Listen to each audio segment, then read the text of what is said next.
السيسي دايما معودنا قبل اي مناسبه مهمه في البلد دي لازم يطلع يقول لنا الكلمتين اللي هو حافظهم. في تحديات، بنواجه تحديات كتير، تحديات ضخمه جدا. لما حبيتوا تغيروا الدنيا غيرتوها. انتوا غيرتوا الدنيا كلها. المصريين ينزلوا، نزول المصريين جميعا، شباب مصر، شباب مصر، شباب مصر، الست المصريه، المرأة المصرية، المرأة المصرية. لا يا جماعه، بس المره دي الوضع مختلف. الانتخابات البرلمانيه بتعتبر اهم واخطر خطوه في خريطه الطريق، اكيد يعني مش هيطلع يقول لنا نفس الكلام برضه. أدعو شباب مصر كما أدعو المرأة المصرية، أدعوكم إلى استشعار ما يحيق ببلدنا من تحديات ومخاطر. أدعو جميع المصريين للنزول إلى لجان الاقتراع. يعني نفس الكلام برضه. طب مش مشكله، احنا معاك يا ريس، والشعب ده كله لا مؤاخذه لازق في ظهرك كده، وحته الانتخابات دي ما تحطهاش في بالك يعني، طالما انت قلت لنا انزلوا هننزل على طول. انت مش عارف انك نور عينينا ولا ايه؟ كلميني عن الاقبال الرائع يا دميانه، عن التكدس، عن اللجنه اللي مليانه اللي مش عارفين يودوا اساميهم فين في الفيوم. لو تحدثنا عن الاقبال في محافظه الفيوم فالاقبال كان ضعيف على مدار اليوم. لا يزال الاقبال بها حتى هذه اللحظه اقبالا ضعيفا، ربما تصف الكاميرا بمزيد من الوضوح، ربما لا نرصد كثير من الناخبين، بل ربما لا يوجد ناخبين الا فيما نظر. الاقبال هنا في محافظه اسوان لم يختلف كثيرا، كان الاقبال اقل من المتوسط قليلا. انا كان نفسي اقول ان في تزاحم وفي اقبال كبير، لكن للاسف هذا لم يحدث وكان الاقبال ضعيفا. اللجنه 2499 حضر منهم 115. الاقبال النهارده ضعيف قوي يعني، لحد دلوقتي يمكن قربنا نقفل اهو الساعه 8 بالليل تقريبا، ولسه عدد الاصوات حوالي 77 صوت. الاقبال ضعيف ازاي يا جماعه؟ ده السيسي بنفسه هو اللي قال انزلوا. لا اكيد في حاجه غلط، لازم حد يطلع يطمنا ايه اللي بيحصل. هات لي يا ابني الاستاذ احمد موسى يطلع يطمنا. عمره الشعب ده ما هيخذلك، انا بقول لحق، عمر الشعب ده ما يخذلك. احنا لسه بنتكلم في اول 3 ساعات، لسه عندنا للساعه 9 بالليل. هتلاحظوا ان في ال3 ساعات القادمه هيحصل اقبال على الانتخابات او تزايد في اعداد الناس بعد الساعه 4 او الساعه 5 مساء. ولسه عندنا بكره، الناس ما تبقاش قلقانه وشفتوا قصوا مش، لا لسه بدري خالص. المصريين بيحبوا يلعبوا في الوقت الضايع زي النادي الاهلي، مش هيبانوا النهارده غير اخر ساعتين، وبكره اخر ساعتين وهيقف يقول لك احنا عايزين وقت زياده. ان شاء الله الشعب المصري والشارع المصري هينزل الانتخابات وبكل قوه وبكثافه. ما اعتقدش جمهور 30/6 كله ممكن يقعد على قهوه وما ينزلش انتخابات. جمهور 30/6 كله براهن عليه ان هو اللي نازل انتخابات كله. والله يا جماعه اكتر واحد بيصعب عليا في الليله دي هو الاستاذ احمد موسى. الراجل بيطلع يعرض ب3 4 ساعات كده وما بيتعبش، باين عليه قد ايه هو بيحب السيسي. ربنا يوفقك يا ابو حميد والله. بس فعلا لسه بدري عشان نحكم على الناس ان هم ما نزلوش، احنا نستنى لحد اخر اليوم، وانا واثق ان الشعب ده هينزل يفشخ اللجان من كتر الزحمه. اهلا بيكم في هذه التغطيه المستمره لانتخابات لم يذهب احد. مشهد الانتخابي تعس، ده على بلاطه كده. النسبه الحقيقه حتى الان لم تتعدى 10%. لو وصل ل 10% اقبال انا افاجئ، سأفاجئ، سأعلن مفاجأتي. ده لو وصل ل 10-15% نرقع زغاريد. انت السابع بقى بتاع البيت، بعد حضرتك لو ما نزلتش بتقزقز لب، مراتك هتقعد جنبك بتاكل ذره، فلب وذره وسايب بلدك تحت. يعني انتوا قاعدين بتاكلوا لب وذره سايبين البلد بتضيع؟ انتوا بتهرجوا يا جماعه. بس لا يا قرموطي، اكيد في سبب غير اللب والذره هو اللي خلى الناس ما تنزلش. الاعلام لعب دورا سيئا. في قطاع كبير من الاعلاميين قاعد يخوف الناس من البرلمان الجاي كانه هو وحش. الاعلام احد الاسباب الرئيسيه اللي ادت الى الفتور اللي كانت عليه العمليه الانتخابيه. الدور الذي لعبه الاعلام بغباء شديد. الاعلام لم يكن له اي دور على الاطلاق. الاعلام عندهم شيزوفرينيا، بعض الاعلاميين يعني عندهم شيزوفرينيا غريبه، يقولوا الكلام وعكسه،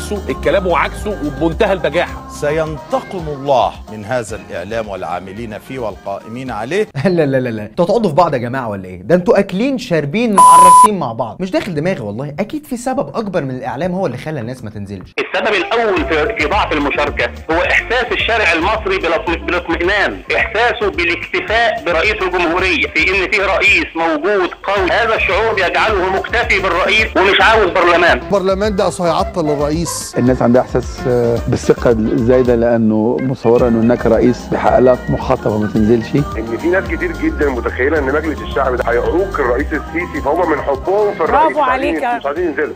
برافو يا ربيع. يا ديني انتوا بتشتغلوا الناس يا جماعه، يعني الناس خايفه ان البرلمان اللي ما فيهوش معارضه اساسا هيعارض السيسي. لا انتوا مش عاجبيني مستواكم في التعريس ما بقاش زي الاول. تعالى يا حبيبي انت اهو، تعالى انا هقول لكم نعمل ايه رايكم نطلع نتحايل على الناس؟ ارجوكوا يا جماعه، ارجوكوا انزلوا. اتوسل اليكم انزلوا، بلدنا في خطر، والله يا عز بلدنا في خطر. دعواتنا لكل واحد موجود في بيته، موجود في شغله، انزل لو سمحت، انزلوا لو سمحتوا. يا سيادنا ابوس جزم، ابوس نعل جزمك قسما بالله. انا لو اعرف بيوتكم بيت في ال 14 محافظه لنازل بايس نعل الجزمه عشان تنزلوا. يا مصريين اتوسل اليكم انزلوا، بلدكم في خطر، والله والله والله يمين وهو عظيم، اقسم بالله مصر في خطر لو ما نزلناش. نجم هوليوود العالمي مورجان فريمان موجود في القاهره، موجود دلوقتي في منطقه كوبري قصر النيل، فانا بدعو حضراتكم ممكن تنزل تتصور مع النجم العالمي مورجان فريمان، وخش بقى على اقرب لجنه من اللجان بتوعك وادلي بصوتك عشان تبقى شاركت في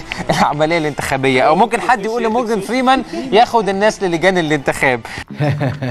انتخبوا رامي رضوان رمز البيضاء. ما هو طبعا ما حدش هينزل بأم السخافه اللي بيشوفوها دي، بس ما تقلقوش يا جماعه، انا عندي هنا حلول تانية. يعني ايه رايكم ننزل ندفع لناس فلوس عشان ينزلوا؟ خدوا بالكم النهارده بدأ شراء الاصوات. والله العظيم المرشح الفلاني بيوزع فلوس، وادي ده 20 وادي ده 30 وادي ده 40 وادي ده 500 وادي ده 600. طبعا حكايه الفلوس دي منتشره على مستوى ال 14. ايه حكايه الفلوس بقى؟ مين بيدفع فلوس؟ 75% الناس كلها بتدفع فلوس. واخد منهم فلوس، بس انا مش هنتخب ولا واحد فيهم. كان لو اشتغلت بقالي بتاع سنه مش هعمل المبلغ اللي انا عملته في 5 ايام دول. طالما كده بقى اطلع هددهم بالغرامه. غرامه 500 جنيه فرضتها اللجنه العليا للانتخابات لمن يتخلف عن الاداء بصوت. من لم يقوم باداء صوته الانتخابي او بالادلاء بصوته الانتخابي في هذه الانتخابات سيغرم ب 500 جنيه. كل من تخلف عن حضور الانتخابات يعرض نفسه لعقوبه الغرامه. مفيش فايده برضه، هو الشعب قلبه مات ولا ايه؟ طب خلاص بقى انتوا اللي جبتوا لنفسكم، احنا هنستخدم معاكم السلاح الاخير، خوف الناس. الفراغ اللي موجود ده معناه انتصار للتيار المتأسلم، التيار الظلامي، معناه انه بنتكلم على 2020 عودة الاخوان المسلمين. محدش يجي بكره لما يلاقي برلمان قندهار يجي يقول لنا انتوا ايه؟ محدش هيسال في حد، ولا تيجي تدور تقول لي زود فلوس، ولا زود لي معاشي،